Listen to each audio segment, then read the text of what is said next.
What's up, my people? Welcome back to Vertical Football. Welcome back to another episode of the Manchester United Fans Corner. I'm your host, Shegun. So, guys, it's Monday. And as usual, Monday we analyze Manchester United. So, guys, a lot of things to discuss about today.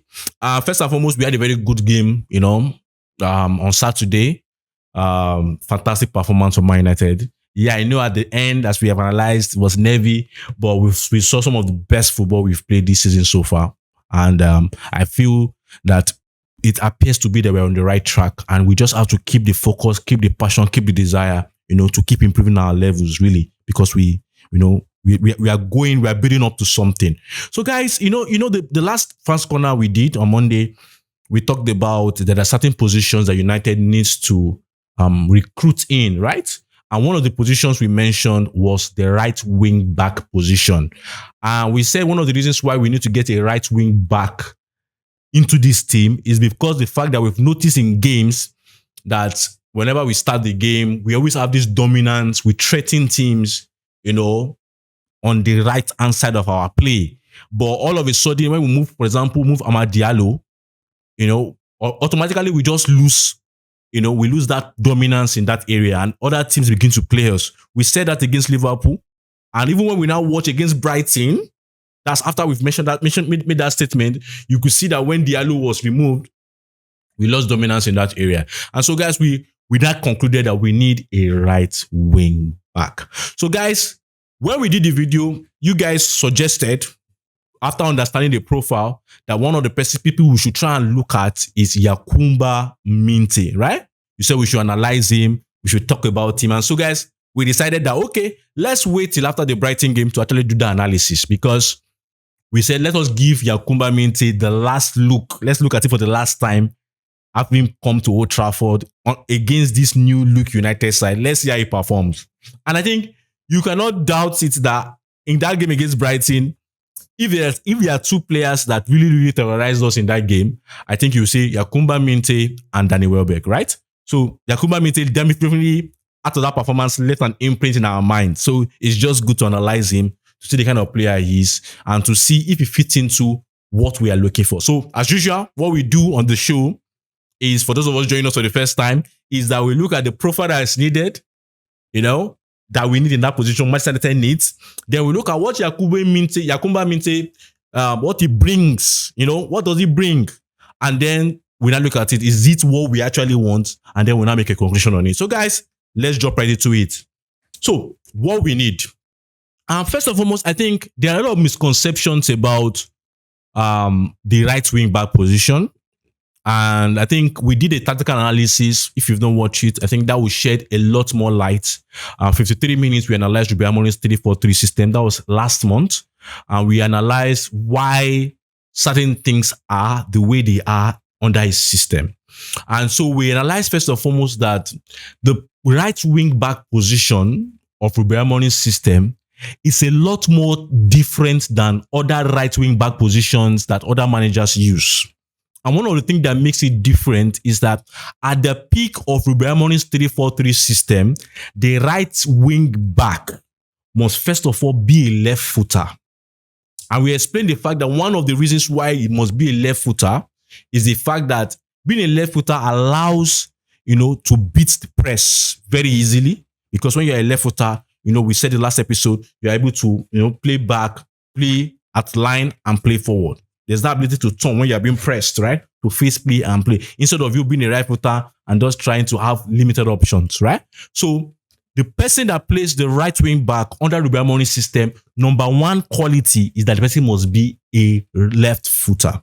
That's number one. And you can see when you look at the games with this new form that we've gotten, Sunderland, Liverpool, even Brighton, we have a situation where we are using inverted wing backs, right? The person on the left wing back is a right footer in Diogo Dalot. The person on the right wing back is Amad Diallo, a left footer. It's not a mistake.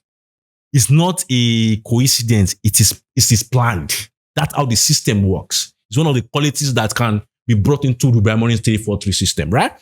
So now, the second quality is that on the left wing back of Ruben Amorim's 3-4-3 system, Majorly, there is a demand that the person be defensive, be a defensive, much more defensive minded left wing back, right? A lot more defensive minded, right? That can just do the normal role of a left wing back or a left back, right? On that area. Whereas the demand made on the person on the right wing back is that, first of all, the person must be very attacking minded.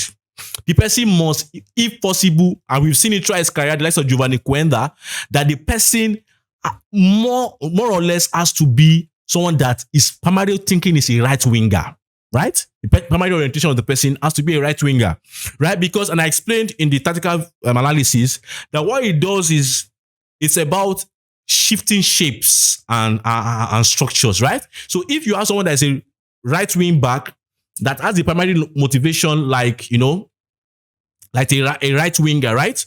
And the person pushes up, what you just need to do is that someone like Yoro shifts into the right back position. Someone like Delete comes here, Shaw comes there, and the left wing back position, like for example, Dogu, just comes and it becomes a 4. That's why you see that many times when United is, as we've seen many times, whenever United is on 4-4-2 off the ball, the person that takes the right winger position is Amad Diallo. And when you look at that situation, you like, oh, I understand what is going on, because Amad Diallo takes the right wing back position and the likes of Dogu takes a left back position in that 4-4-2 off the ball structure, right? So it is by design that the person that plays the right wing back for Ruben Amorim must be a left footer. That's number one quality. Number two, must have the orientation and the propensity of someone that is a right winger. So these are two major now. And now the second thing I've mentioned about press, right? I believe to beat the press, one of the reasons why the person has to be a left footer, right?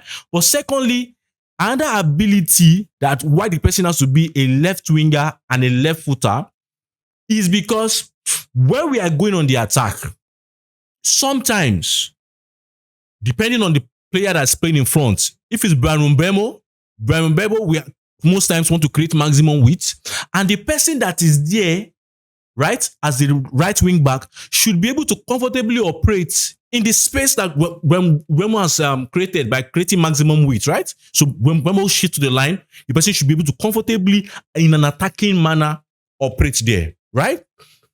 If Mbeumo shifts in as a inside forward, right? The person should be able, that's the right wing back, should be able to operate freely and comfortable as a winger in that position. And that's why you see that when you look at Amad Diallo's performances this season, it's no coincidence that he's very attacking. Very attacking. It's different from the normal wing back that people have been taught. It's actually different. Because when you look at it, against Burnley, he was so attacking minded, right? Taking spaces, if you look at his heat map, taking spaces like a right winger, right? Amad Diallo, that he caused the penalty for us. We got the penalty through Amad Diallo's being tripped in the box, right? Even against Brighton, Anthony Taylor did what he did, but you also know that Amad Diallo was very, very attacking minded to the extent that, we deserve a penalty in that place. So it's not the normal wing back situation. Yes, the name wing back, but the fact is that different managers have different profiles in their system. And for Ruben Amorim, the right wing back position on his peak, in the peak of that system, on the very, very best day, in the starting 11, if every player is available, that person has to be a left-footed, left winger, someone that's attacking minded, and they can now be shifts into 4-4-2 or 4-3-3, or even back into maybe a 5-3-2 or what have you. So guys, having done this analysis, we now understand why, first of all, Yankuba Minteh fits into the qualities I've mentioned. First of all, that's why I can't look for a Frimpong. Frimpong wouldn't fit here for Ruben Amorim, right? I won't look at a Dumfries. Dumfries can play there, but the fact is, maybe you have to sell one of Dalot or Mazaraoui, right? Because you already have those people that can do there, right? They can play exactly, they can offer what Dumfries offers, right? But in that place, only Amad Diallo offers a different thing there, right?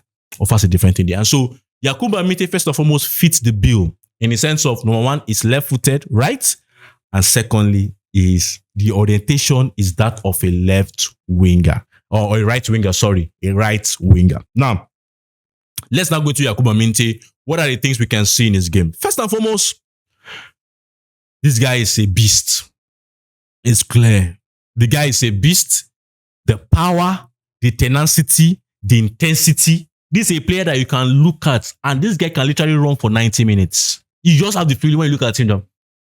This guy has the lungs that he can just run for 90 minutes. Very intense player.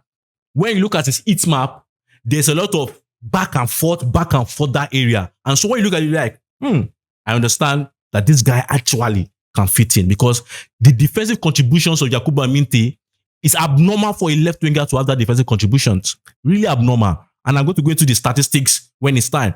It's really abnormal. And so when you look at that player, you say, I see this guy fitting. I see this guy fitting.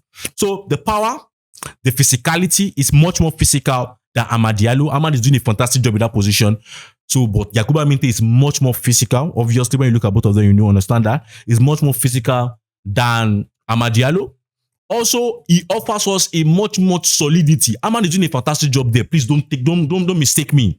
Amad is doing a fantastic job there. I love what Amad does there. Really love what he does there. I love the fact that he's even improving his defensive work. The kind of defensive actions that Amad Diallo has this season, that I'm really surprised that, wow, Amad can do this defensively.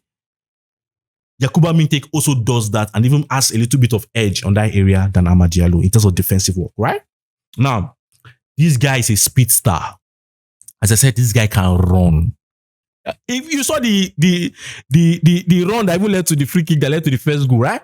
This guy runs, and he's not surprised, because when you look at that Brighton team, almost all of them can run. Even when you carry the ODs like the likes of Miller in, these guys they are runners, right? So he can run. He has the speed, the intensity, right? And not just that, the guy is skillful. Not just that, he is skillful. So he helps us in terms of whenever he gets into the attacking positions, he's able to do one or two flicks and tricks, like the way Amad Diallo and Mbeumo are causing havoc in the league on that angle, right? He helps us, the skills and that.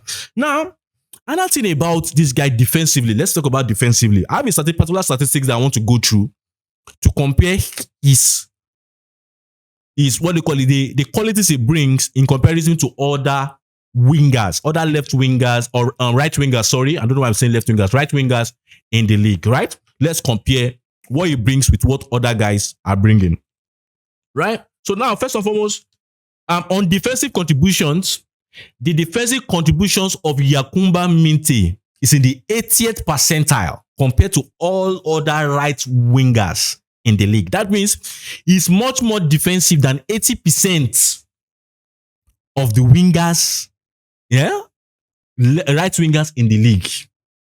Crazy. The numbers are crazy. 80%. More, and when you look at the heat map, you're like, this guy is someone that goes front and back. And when you look at that, it's one of the qualities we need, because a wing back is also someone that must have that energy to go front and back. And so he brings us this quality. Another thing about him is that aerial duels, 67 percentile. So this guy is not just defensively okay alone. This guy is also someone that can deal with aerial balls. 67%. It's abnormal for left wingers. These guys are guys that are maybe more skillful. It's not like saying you want Salah to win area balls, or you want the likes of Saka to win area balls. You know? And this guy has 67 percentile. So they show that this guy is good on the head, at least decent on the area duels, which actually is what we need, you know, in that position when it comes to aerial duels, in terms of when you are playing in a 5 at the back, maybe as we played against Liverpool, in a 5-4-1 against Liverpool, if there are crosses to the far hand, to the far post, you want a wing back that can also deal with those crosses, right? And if it's a 7% percentile on the area duels, it means this guy is giving us decent job on the far post, right? So now, another thing about him that is also very, very shocking about his play is that 9 percentile for touches. That means this guy doesn't take a lot of touches.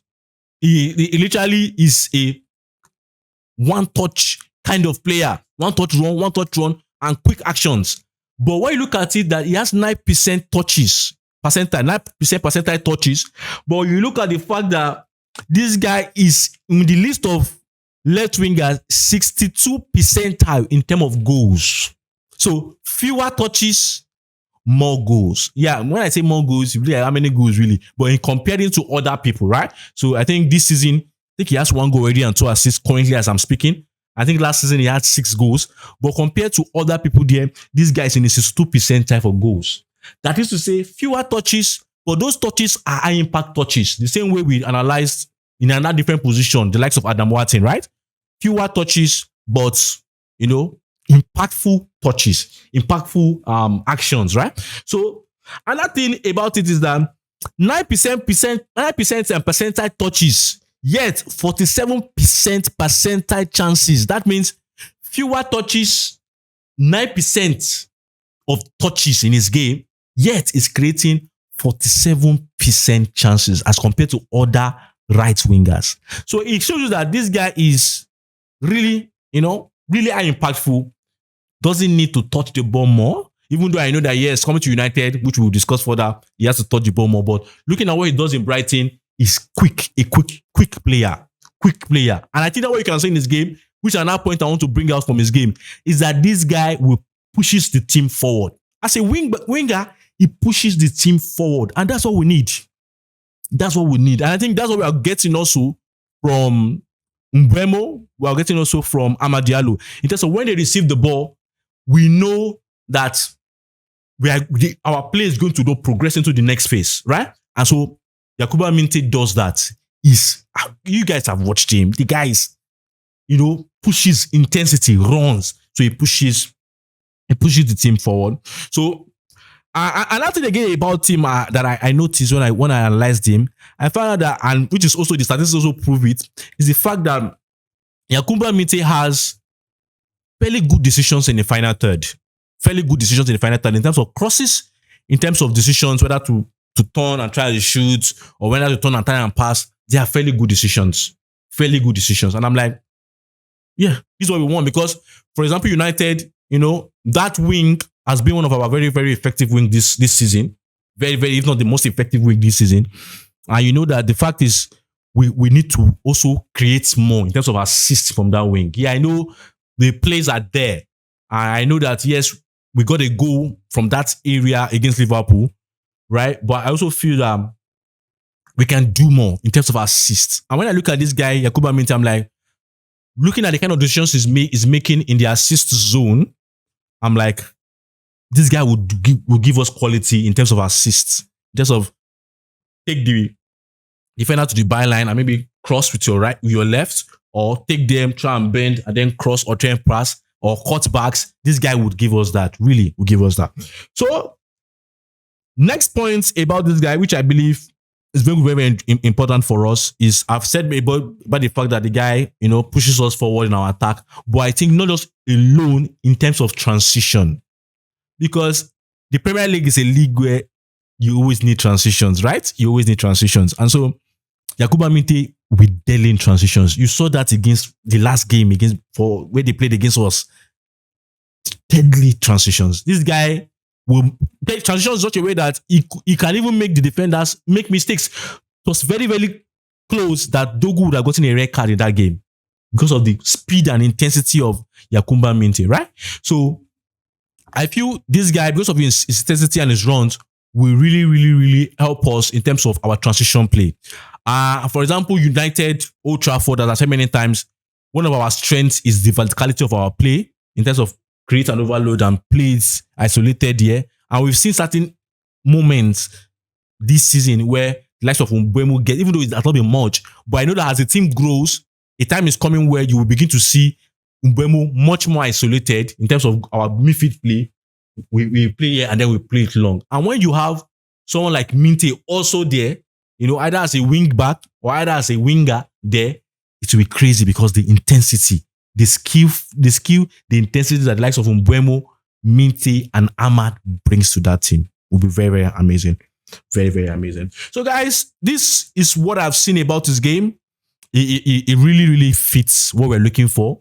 Really fits what we're looking for. But now I have 2 points that I have to also mention about my reservations about him. I like what I see. I like what I saw against Ikimo Saturday. I like what I've seen over the games that he has played, even before doing the analysis on him. And I feel that this guy is a Jackie. You know what they call a Jackie? The guy's a workhorse. And I think that's what we need in United, because we need players. When you look at the way Amadou runs for the team, look at the way Mbeumo runs for the team. We need people that run for this team. And I think Yankuba Minteh will be someone that runs for this team. Now, to the other side, my reservations. And these reservations are not tactical reservations, because I feel it fits the bill of what we're looking for. Perfectly fits the bill of what we're looking for, to be very honest with you. But I feel the reservations, first and foremost, is a place for Brighton. You already understand. A place for Brighton. And when I look at how much they bought him, really, he was formerly in Newcastle. I think he went on loan to Feyenoord in the Netherlands, and then Brighton brought him, I think, from Newcastle. So, and they bought him for £30 million. £30 million. So if Brighton is buying a player for £30 million from Newcastle, how much do you think they will sell him to us? Because even the ones they did not buy, the likes of Caicedo that they did not buy 30 million self, they sold him 100 plus. I'm not sure they bought Baleba to 30 million and they are money on 100 plus. So that's one reservation. Can we get him? And then I now said, why we need to improve our scouting system. I know we are getting our scouting very, very well now, but we need to improve our scouting system in such a way that we can get these guys before they go to Brighton. We need to, because this kind of player fits us well. I watch him and I now see this is why you guys suggested him. If I know that I've watched him before, but when I did an hour of analysis again, I look at the defensive contributions he brings to the team. I look at his attacking output. I look at his ability, and based on the age, is 21 years, his to and fro nature of high intensity play, can run for 90 minutes, dangerous in both boxes in terms of header, is decent in terms of, final third decisions, is decent. I'm like, this is what we need. But the fact is, he plays for Brighton. Brighton got there before us. I know that we're working on that, and I know that we have to develop strategies so that before these guys go to the likes of Brighton, we get them. So that's one reservation.